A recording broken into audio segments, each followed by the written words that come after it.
Once you've gotten a pretty basic network set up with refined storage, you might be asking yourself, what about autocrafting? Well, it's a lot simpler than you might originally think.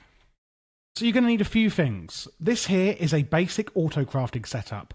This one here is going to automate the furnace and also automate crafting recipes like making oak logs into planks.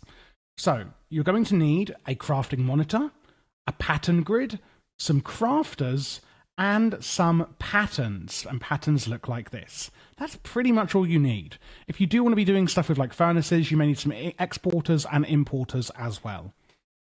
So, how do we get started? First, I want you to place down a pattern grid, as seen here. Right-click into the pattern grid, and what you'll see is this here. So you can import and export into this network here using the grid. So this 64 grass blocks, I can click them in to add them into my network. It does work like a crafting grid. But what you'll see here is a crafting grid, and this crafting grid isn't for crafting. What you'll see is a processing and an exact button. I'm going to go over that a bit later. So let's say here that I want to make doors.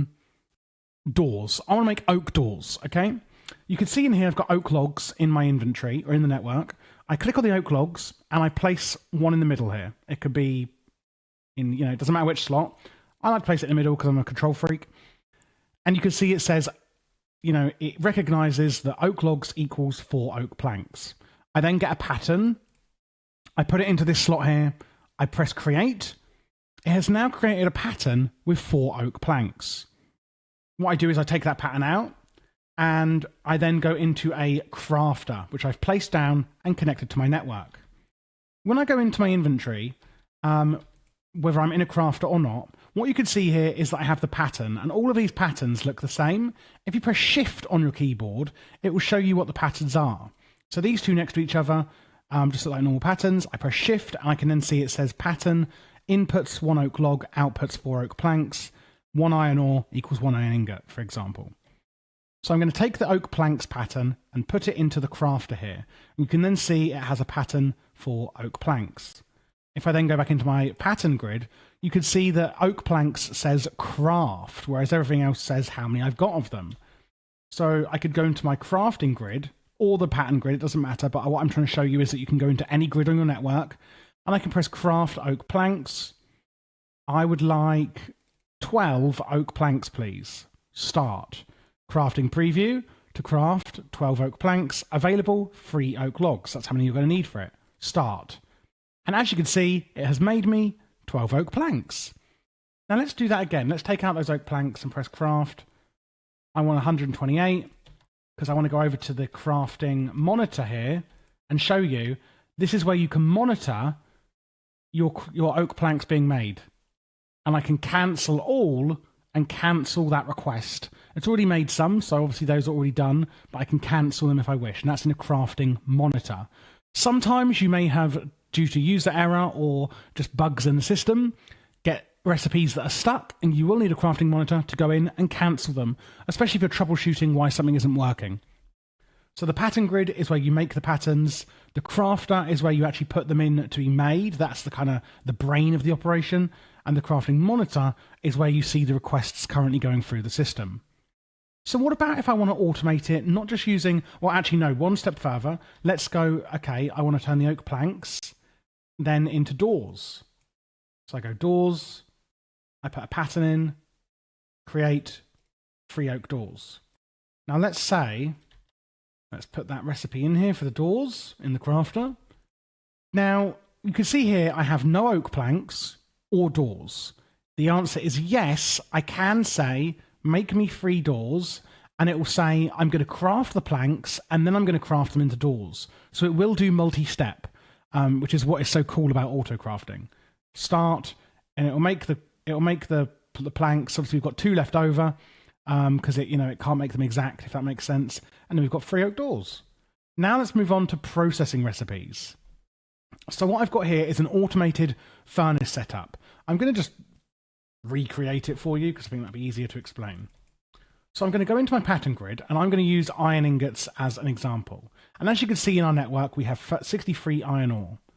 I'm going to place in here iron ore, tick processing, sorry, and then place iron ore. And can you see that it says 63? Well, I only want to use one. So what I can do here is click on the iron ore, minus 64, and press set. 1 iron ore equals 1 iron ingot, and it's a processing recipe. I then put in the pattern, create, and there we go. It says 1 iron ore equals 1 iron ingot. Now, I don't put it into this crafter here. What I actually need to do is place down my furnace, because this is where the crafting is going to happen, and then I'm going to click a crafter on top of it. Hook it up to the network, and can you see that this black dot, you can kind of see that it's pointing this way. What I want to do is face it down into the furnace, and I'm going to do that with a refined storage wrench. So I just get the wrench and I right click it until it's facing down, because that's the way it's going to input into the furnace. Now, one thing, and I think the biggest thing that you're going to do wrong with processing recipes, is the sides of machines. Some people don't know this, but furnaces are sided. You input your iron ore into the top, your fuels go into the sides, and you output the resulting recipe from the bottom of the furnace. So I'm inputting the iron ore into the top. So I'm going to take my iron ore pattern and put that into the recipes for the furnace crafter. And when I click on the crafter, can you notice it says furnace? So you know that it is actually putting these recipes into the furnace.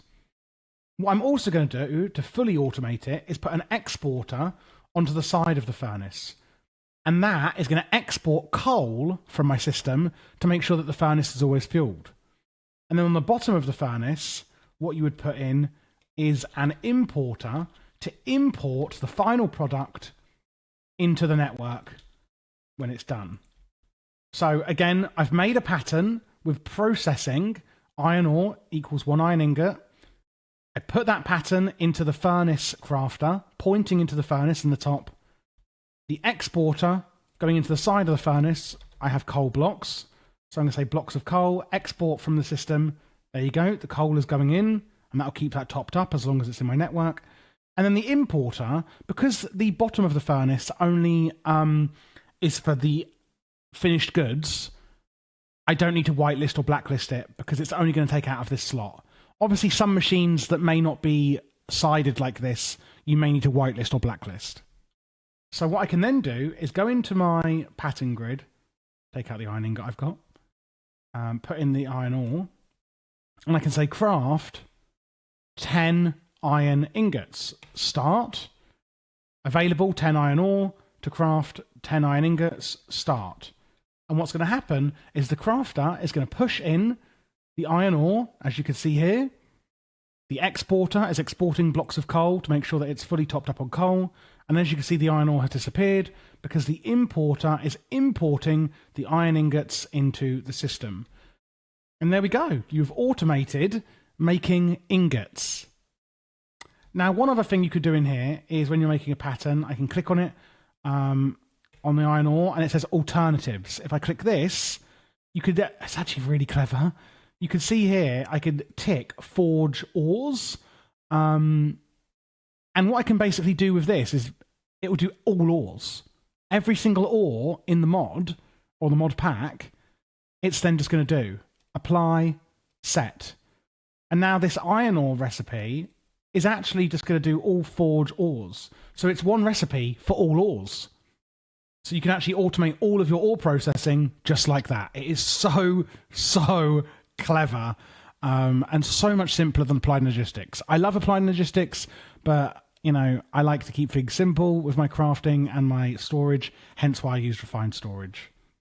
Now you can put into the crafters speed upgrades, stack upgrades, etc. to make them faster.